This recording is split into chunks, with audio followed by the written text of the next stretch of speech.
Σήμερα μαζί μας είναι εξοχότατε κύριε Πρόεδρε της Βουλής. Πρία της.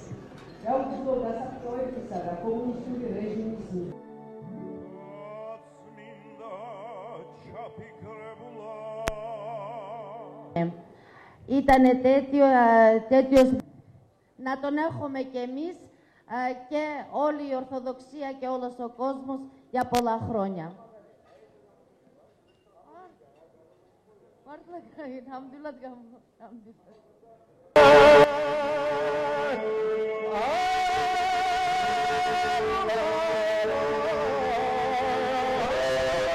მე არაერთხელ მithქვავს, რომ მისი უწმინდესობა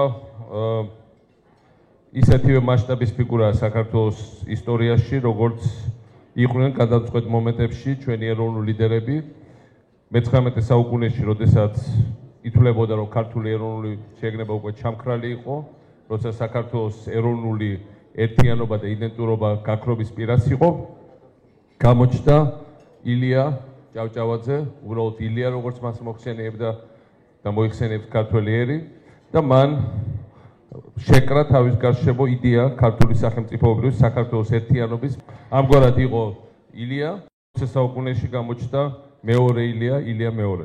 70-იან წლებში, როცა ჩვენ გვიჭერდნენ კომკავშირლები თუ შევდიოდით ეკლესიებში და როდესაც ჩემი დიდი ბაბუა, რომელიც გამზარდა, რომლის მამა იყო ეპისკოპოსი, ჩუმად იწვევდა ხოლმე ბირჯვარს და ლოცულობდა ძილის წინ, ჩემი გაკვირვებული ზერის წინ. ამ დროს სიონში გაჩნდა ჯგუფი ახალგაზრდების, ახალგაზრდა პატრიარქის გარშემო, რომელთაც სრულიად ახლებურად დაინახეს ქართველი ერი და ქართული ერის იდეა და საქართველოს მომავალი პერსპექტივა. ხალხი, ვინც სიონში დადიოდა 70 წლებში, იმ ხალხმა შექმნა ეროვნული მოძრაობა 80-იან წლებში, რომელიც რეალურად გამოიყვანა საქართველოს დამოუკიდებლობის ორბიტაზე და რომელიც დიდი წვლილი ითამაშა საბჭოთა კავშირის დაშლაზე. სწორედ ეს საქმიანობა დაახლოებით ის პერიოდი ემთხვევა იმ პერიოდს, როცა საქართველოს ახალგაზრდობამ დაიწყო აქტიური ბრძოლა არა უბრალოდ ქართული ენის გადარჩენისთვის, არამედ საქართველოს დამოუკიდებლობის იდეის ხელახლა აღმოცენების. და სწორედ ამ იდეის გაგრძელება ის ქართული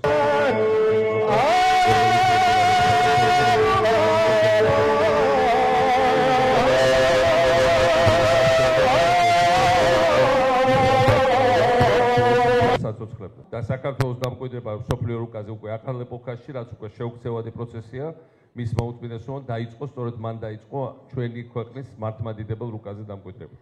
მე ჩემზე ყოველთვის დიდ შთაბეჭდილებას ახდენდა მისი უწმინდესობის მყარი ფასეულობები და მყარი ორიენტაცია დღევანდელ არც თუ ისე მარტივ სამყაროში.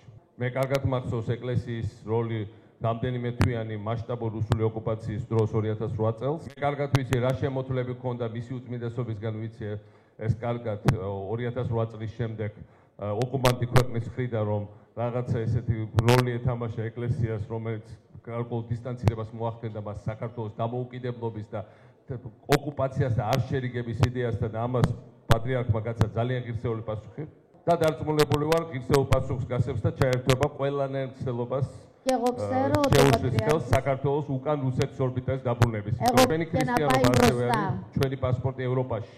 ევროპულ სახლს ჩვენ ვერავინ ვერ შემოგვაშორებს.